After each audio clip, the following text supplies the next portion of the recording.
Quando cessaram os trovões da artilharia e os estandartes voltaram a ser enrolados, o norte da Europa encontrava-se transfigurado. Nada restava do equilíbrio que, desde Westphalen, sustentara a ilusão de uma estabilidade báltica. Daquela conflagração emergiam duas figuras contrastantes: uma Suécia despojada de sua glória e uma Rússia em pleno ascenso imperial. A Grande Guerra do Norte, que durara mais de 2 décadas, deixara atrás de si uma paisagem de ruínas e reconfigurações. Cidades haviam sido queimadas, populações deslocadas e a economia, outrora vibrante, jazia em colapso. No entanto, o que ruíra mais profundamente não eram as muralhas, mas as certezas políticas que sustentavam a velha ordem nórdica. A Suécia, outrora senhora das margens do Báltico, viu-se relegada à condição de potência regional. O império conquistado por Gustav Adolf e mantido com ferro por Karl X e Karl XI dissolveu-se num mosaico de perdas. O orgulho nacional ferido recolheu-se à introspecção de um Estado que aprenderia a sobreviver na sombra. O declínio sueco foi tanto político quanto espiritual. O absolutismo, que sob Karl XI se apresentara como instrumento de ordem, revelou-se, após a morte de Karl XII, uma couraça vazia. A aristocracia, até então subjugada, retomou influência e o poder real fragmentou-se nas intrigas do Riksdag, o parlamento. A monarquia de conquista cedeu lugar a uma monarquia de compromisso. O exército, outrora orgulho da nação e modelo de disciplina, tornara-se símbolo da exaustão coletiva. Décadas de mobilização haviam devastado o campo e desmoralizado as famílias. A Suécia, que emergia de Nystad, era um país fatigado, com feridas que nem a paz podia curar. A economia, privada das rendas bálticas e dos tributos estrangeiros, voltou-se para o interior. A mineração e a metalurgia, antes voltadas para sustentar campanhas militares, passaram a servir à reconstrução. As cidades costeiras empobrecidas buscaram refúgio na prudência mercantil. O país reinventava-se na modéstia. No entanto, do declínio brotou uma semente de lucidez. A Suécia, liberta do peso imperial, reencontrou uma vocação civilizadora. A cultura floresceu, a ciência se expandiu e o pensamento político amadureceu. Foi do silêncio das armas que surgiram as luzes da razão escandinava. Enquanto a Suécia se recolhia, a Rússia se erguia.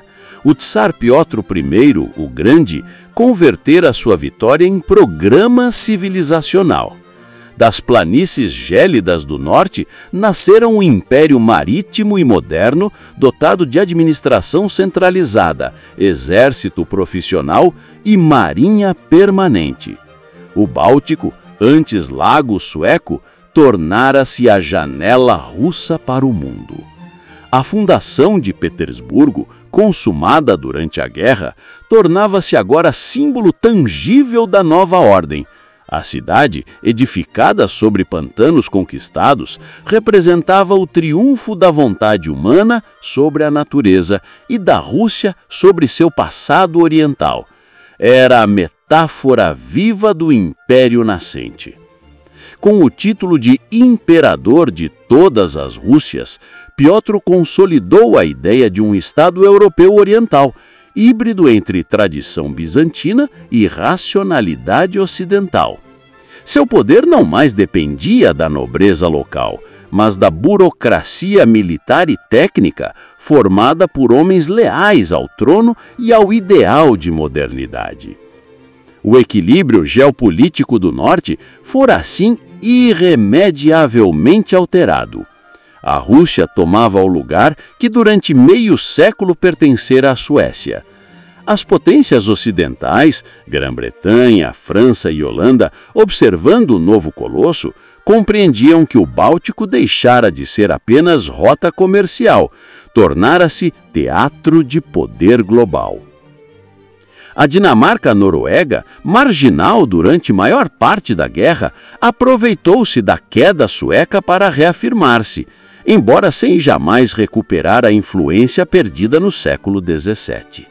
A Polônia-Lituânia, arruinada e politicamente fragmentada, entrava em seu longo crepúsculo.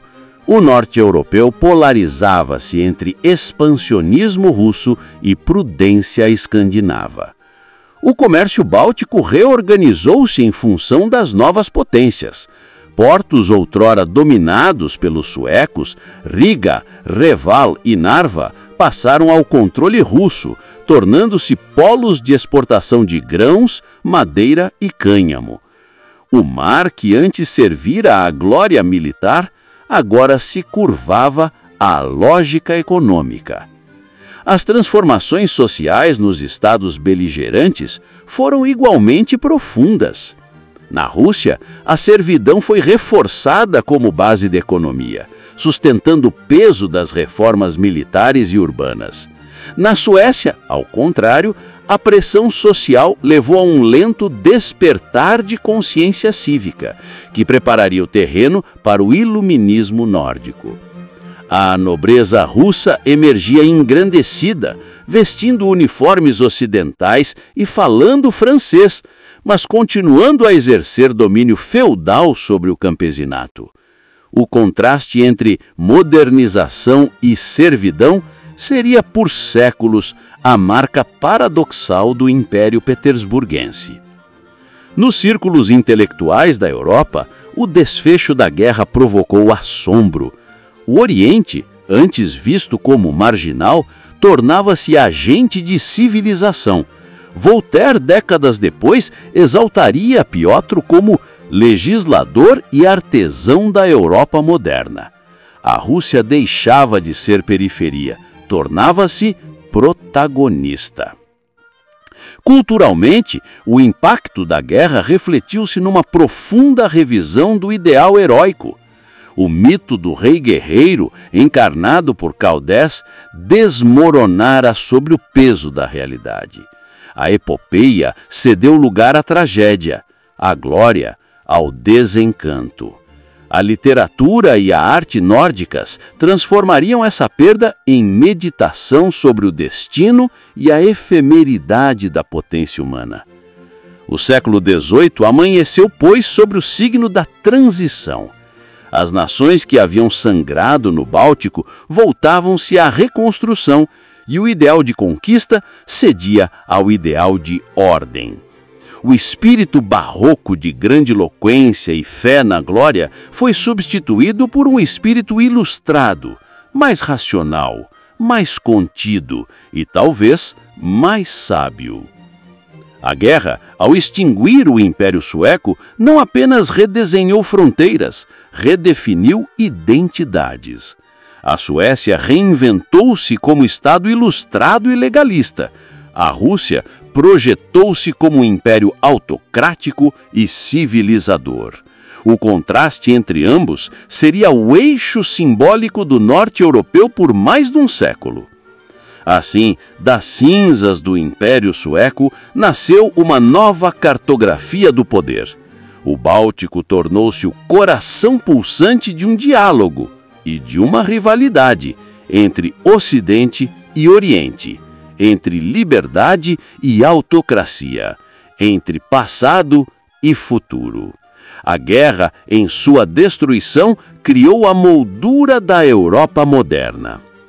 E quando as gerações futuras olhassem para trás, veriam na Grande Guerra do Norte não apenas o crepúsculo de um império, mas a aurora de outro. As cinzas do Império Sueco espalhadas pelo vento do Báltico fertilizaram o solo de uma nova era, aquela em que a Rússia se tornaria o espelho e o espanto do continente europeu.